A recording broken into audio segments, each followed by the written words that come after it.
जिलों के प्रशिक्षण शिविर चले हुए हैं। केवल 4 जिले बाकी हैं, जिसमें से एक का आज हो रहा है, फिर 3 बचेंगे, बाकी सबके हो गए हैं, महेंद्रगढ़, फरीदाबाद और पलवल। 25 दिसंबर तक से पहले सभी जिलों के प्रशिक्षण शिविर हो जाएंगे और लगभग 3,500 कार्यकर्ता प्रशिक्षित होंगे। ये भारतीय जनता पार्टी की परंपरा है, हमारी कार्यपद्धति का हिस्सा है। पहले हमने मंडलों के प्रशिक्षण शिविर किए थे और उन मंडलों के प्रशिक्षण शिविरों में 256 मंडल के हुए थे, जिसमें से 25,000 कार्यकर्ता हमारे ट्रेनिंग हुए। अभी ये जिला के हो रहे हैं, फिर मोर्चों के होंगे, फिर भारतीय जनता पार्टी प्रदेश का होगा। हमारे ऑल इंडिया लेवल के भी प्रशिक्षण होते हैं। अभी 25 दिसंबर को अटल बिहारी वाजपेयी जी का जन्मदिन है, जयंती है, और उसको हम गुड गवर्नेंस डे के रूप में मनाते हैं।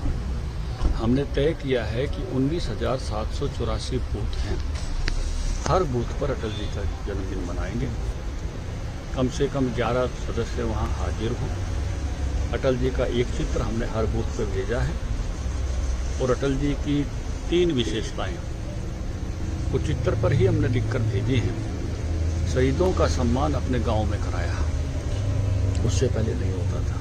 सम्मान तो था, लेकिन अपनी मातृभूमि पर सम्मान कराने का श्रेय अटल बिहारी वाजपेयी जी को है, स्मारक बनवाए।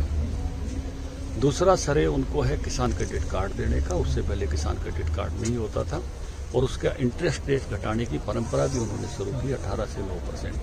और तीसरा, उन्होंने परमाणु विस्फोट करके पोखरण में देश का सम्मान बढ़ाया। गुड गवर्नेंस की भी जो काम केंद्र और राज्य सरकार कर रही है, उनकी भी चर्चा उस दिन हम करेंगे।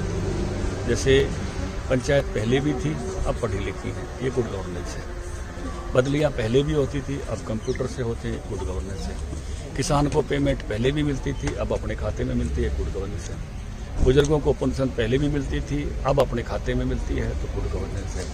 तो जो चीज़ पहले चली हुई होती है उसको कुछ अच्छा करते हैं, उसको गुड गवर्नेंस कहते हैं, सुराज।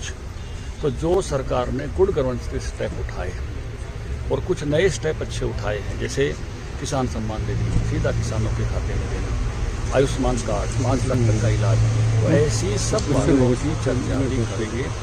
2 लाख लोग उस दिन अटल बिहारी वाजपेयी जी की जयंती पर स्वराज दिवस में शामिल होंगे। एक बड़ा कार्यक्रम हमने रखा है 23 जनवरी, नेताजी सुभाष चंद्र बोस की जयंती पर। सुभाष चंद्र बोस पहले ऐसे शख्स थे जिन्होंने आज़ाद हिंद सरकार बनाई। आज़ाद हिंद सरकार को 12 देशों ने मान्यता दी थी। नेताजी सुभाष चंद्र बोस ने अंडमान निकोबार द्वीप समूह को आज़ाद करा के, काले पानी की जेल को तोड़ के, और 30 दिसंबर 1943 को वहाँ तिरंगा फहराया था अपनी उस आज़ाद सरकार के हिसाब से, उसके मुखिया के नाते। वो बड़ा ऐतिहासिक दिन है।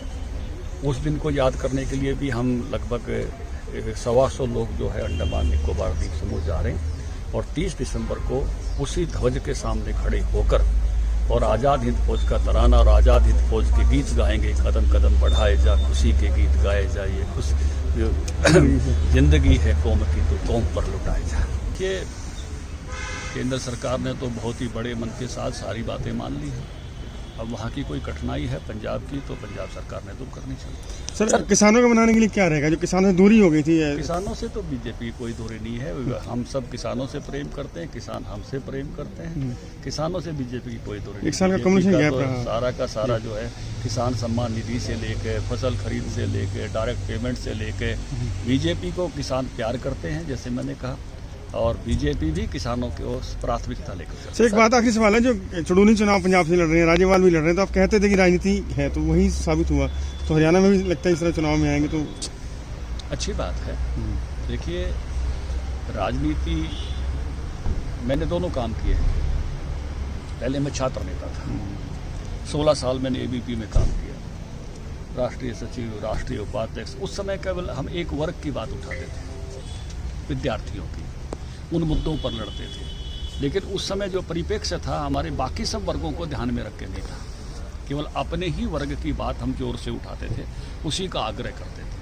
लेकिन जब राजनीति में आए तो ध्यान में आए, सभी वर्ग ध्यान में आए, सभी चीज़ें ध्यान में आई।